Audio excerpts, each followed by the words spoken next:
The morning after that night in the garden, Sarai woke up slower than usual. The sun had barely risen, casting soft streaks of gold across her bedroom walls.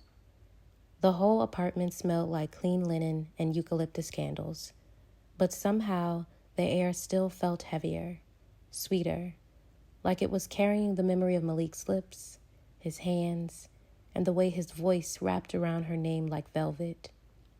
She sat up slowly, robe slipping off one bare shoulder, and smiled to herself.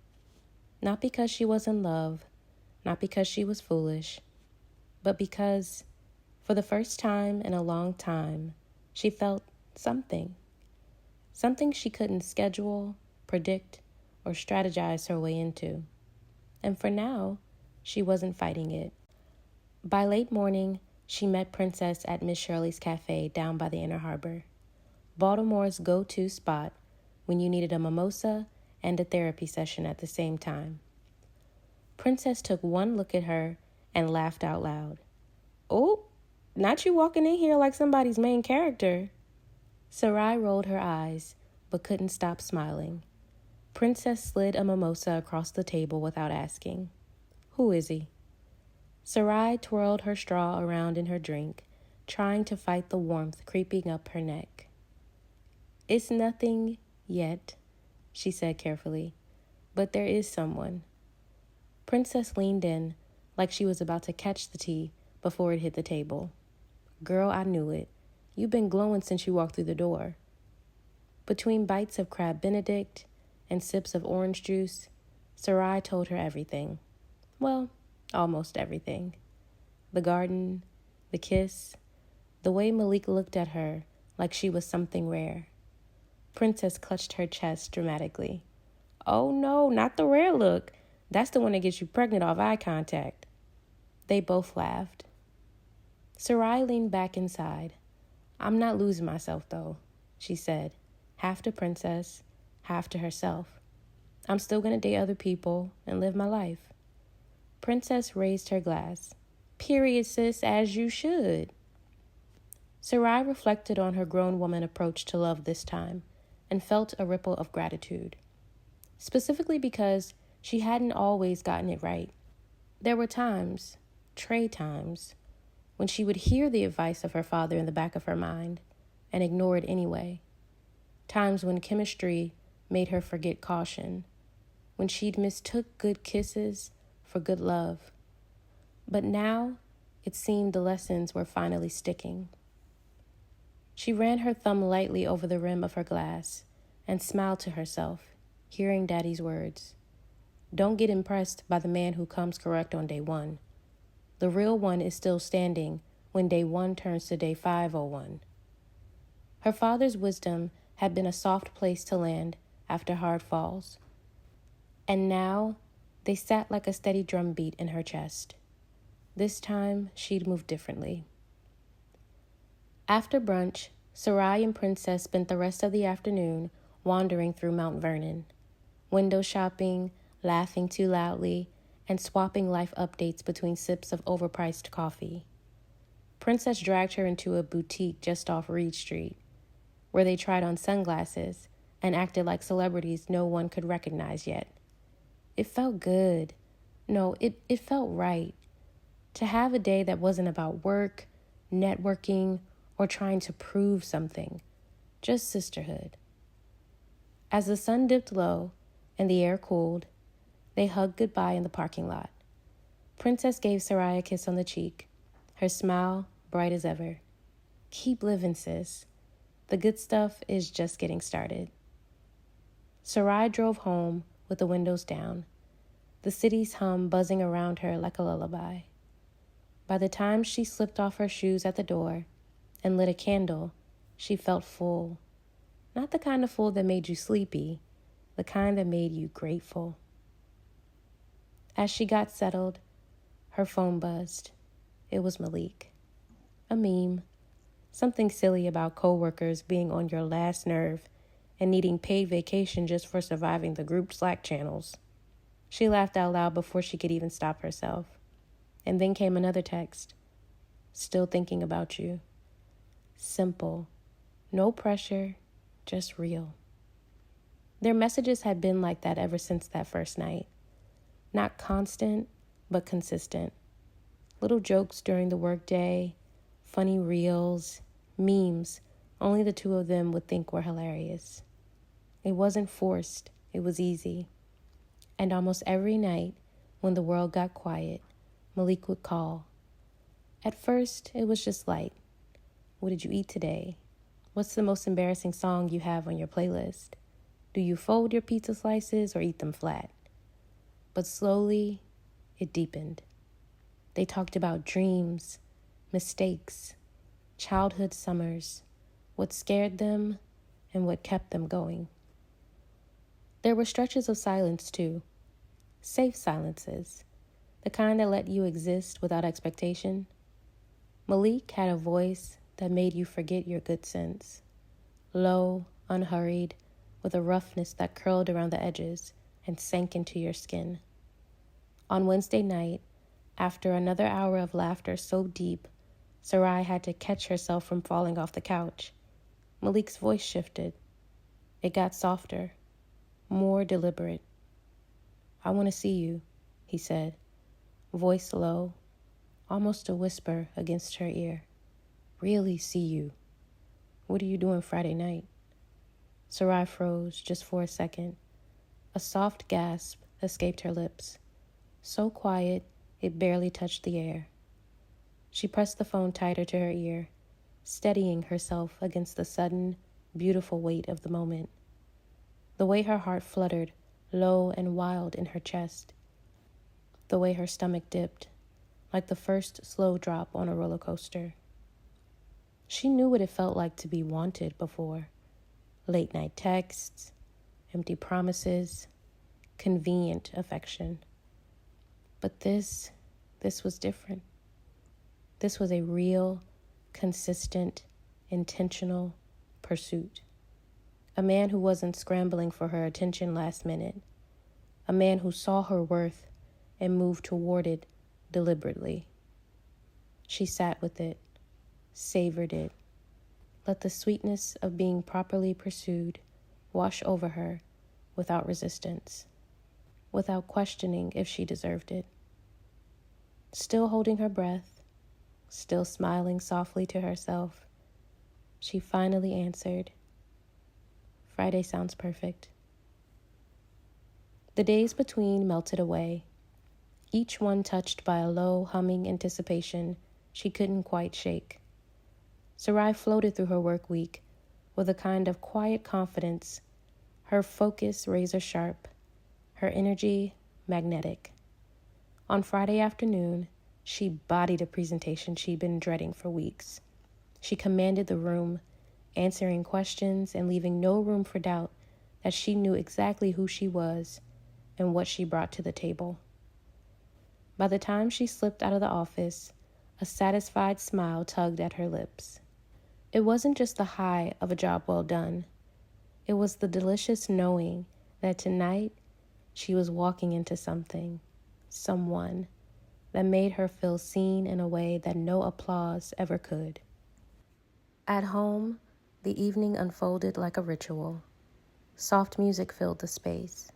Candles flickered against the walls, throwing gold and amber shadows across her hardwood floors. Sarai stood in front of her closet for 20 minutes, running her fingers over silks and knits until she reached for her secret weapon, a Hanifa dress. Deep wine-colored knit, soft enough to glide, strong enough to hold. It hugged her curves like it had been custom-made for her body and her body alone. She added gold hoops and minimal makeup, just a warm flush of color on her cheeks, a kiss of gloss on her lips, perfume on her wrists and behind her knees, places only someone close enough to matter would ever discover. She wasn't dressing for him. She was dressing for the moment, for the version of herself that deserved to be adored with eyes open, hearts full, and hands steady. She glanced at the clock, nerves buzzing sweetly beneath her skin. Tonight was about more than a date. It was about being chosen without having to shrink, and she was ready. Malik pulled up right on time. Sarai spotted the sleek black car idling by the curb and felt her heart do a small, traitorous skip. Before she could grab her purse, he was stepping out, closing the door with an easy swing, leaning casually against the hood like he had all the time in the world. He was dressed in a fitted public rec Henley and tailored pants that made casual look intentional, effortless but sharp. Sarai took a steadying breath, checked her reflection in the mirror one last time, and headed for the door. When she opened it, Malik straightened up, that slow, knowing smile tugging at the corners of his mouth. He leaned in to hug her, one hand brushing the small of her back in a way that felt natural, but still made her body tense with awareness. The scent of cedarwood and clean cotton rose up between them, and for a moment, it disarmed her completely. It was the kind of smell that whispered promises without saying a word. Sarai caught herself before she could melt into him, playing it cool with a soft laugh and a comment about the weather, masking the way her whole body had tuned itself into his presence without permission. Once settled into her seat, she tucked her dress neatly around her thighs and fastened her seatbelt, trying not to let him see the quiet battle happening inside her. The city moved around them in a steady hum, Baltimore's familiar skyline stretching against the last shades of daylight, brick row houses blurred by, colorful murals peeking out from alleyways, street vendors packing up the last of their tables. The air was cool but promising, the kind of crisp evening that whispered of warmer days on the way, softening the city just enough to feel new again. For a while they rode just like that, low music playing, the comfortable silence of two people who didn't feel the need to fill every second with noise. They were halfway across the city when a truck swerved recklessly into their lane. Sarai's hand shot out, gripping the side of the seat. Before she could even fully react, Malik slowed down smoothly, maneuvering them around the danger with one hand steady on the wheel. Without looking away from the road, he reached across the console and lightly tapped her thigh, just enough to ground her. "Gotta keep you safe," he said, his voice low, like it was a promise that he did not take lightly. Sarai felt her chest tightening for a completely different reason now. Not fear or adrenaline, but the sharp realization of what it felt like to be with a man who didn't just want her, but he protected her instinctively and without a second thought. She turned her head to study him under the fading light, the firm set of his jaw, the calm grip of his hands, the easy command he had over the road without the need to dominate. Sexy didn't even begin to cover it. They pulled into the lot at the Rusty Scupper, just as the sky blushed into a deep, lingering pink. Malik parked smoothly and walked around to open her door. When he took her hand to help her out, it wasn't performative. It was simple, natural, like touching her was just part of the rhythm of the night. "Inside or outside, beautiful?" he asked, his thumb brushing lightly against her knuckles. His voice was soft, but the leadership in it was unmistakable, guiding her without boxing her in. Sarai squeezed his hand, feeling the answer ripple through her before she even spoke. "Outside," she said, imagining the breeze of the water against her bare shoulders. "Outside it is," Malik said, leading her toward the hostess stand, his hand lingering just a moment longer than necessary. Inside the restaurant, the warm glow of low-hanging lights and the soft murmur of clinking glasses wrapped around them. When the young hostess asked if they preferred indoor or outdoor seating, Malik glanced once again at Sarai before confirming her wishes. Led by the hostess to their table, Malik's hand stayed lightly at the small of her back, guiding her gently, but never rushing her. The outdoor terrace was strung with fairy lights, the air cool but comfortable. Other couples were already out there, tucked into cozy two-seaters and small candlelit tables. Sarai couldn't help but notice them. A young couple sitting close, laughing nervously between bites, probably a first date. An older black couple 2 tables down, hands still intertwined after what she'd imagined might have been 25, maybe even 30 years together. The scene swelled something deep inside her. It felt good to see it. Real black love, in all its stages. Not just in fleeting glimpses or Instagram posts, but right here, breathing beside her. They followed the hostess to a small table near the edge of the terrace, close enough to hear the soft rush of the harbor, but tucked just enough away for it to feel private. As they sat down, Malik glanced over the menu, casually, and then looked at her. "You like wine?" he asked, tone easy. "I love it," Sarai said, smiling. He nodded and signaled the server. "Bottle of something light?" he said, glancing at Sarai for confirmation. "Pinot Grigio sounds perfect," she added. While they waited, the air between them stayed warm and comfortable. Malik leaned back, his ankle nudging hers under the table. A quiet little collision that neither of them bothered to correct. "You've been on my mind all week," he said simply. No vibrato, no performance, just a fact laid out between them like silverware on the table. Sarai's stomach did a little flip, but she played it cool, picking up her menu.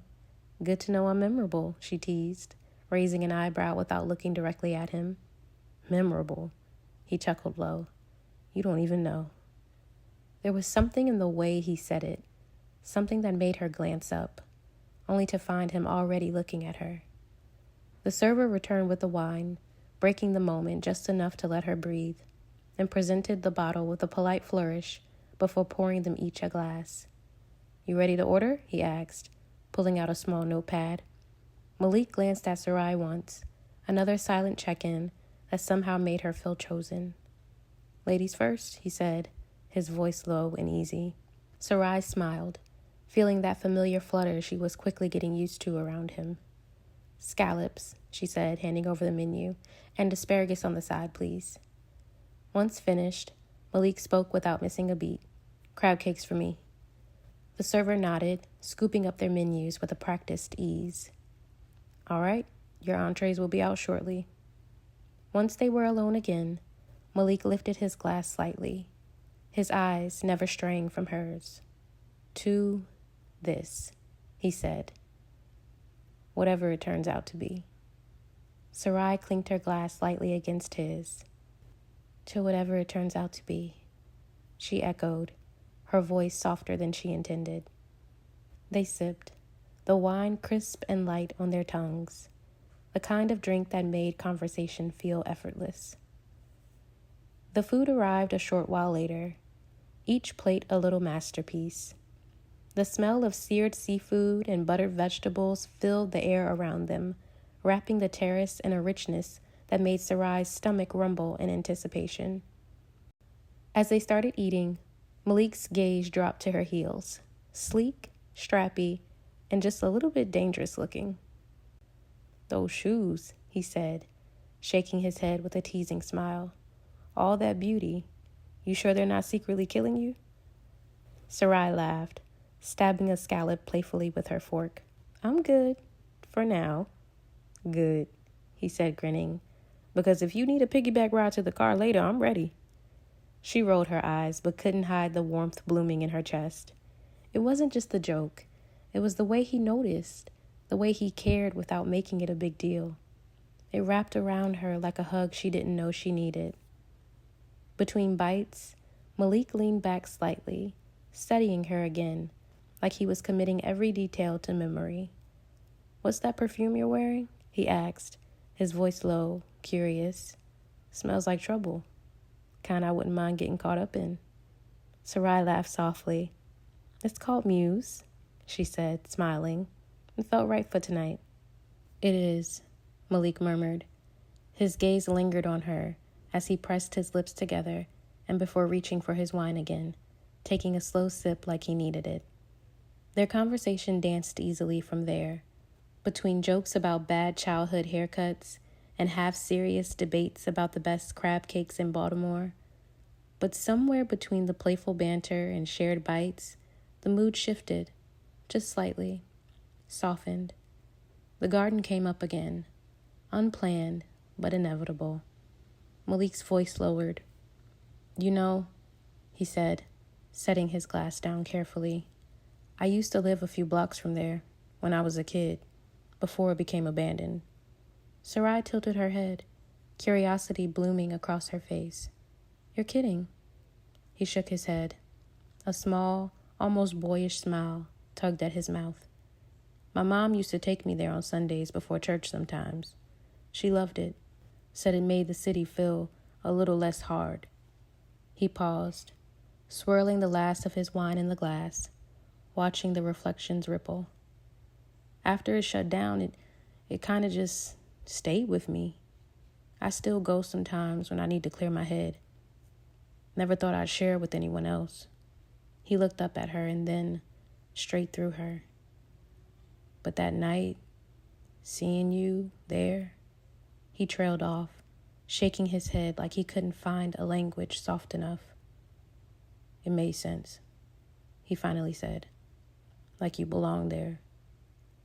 Sarai's breath caught, not just at the words, but at the weight of the way he said them. Like fate wasn't something you chased. It was something that found you when you were ready. And in that moment, under the string lights and the soft hum of the harbor, she let herself believe it might be true. If you loved tonight's chapter of Our Midnight Garden, don't forget to like, comment, and subscribe so you never miss a new story. Want bonus tales, behind-the-scenes gems, and a little extra magic in your mailbox?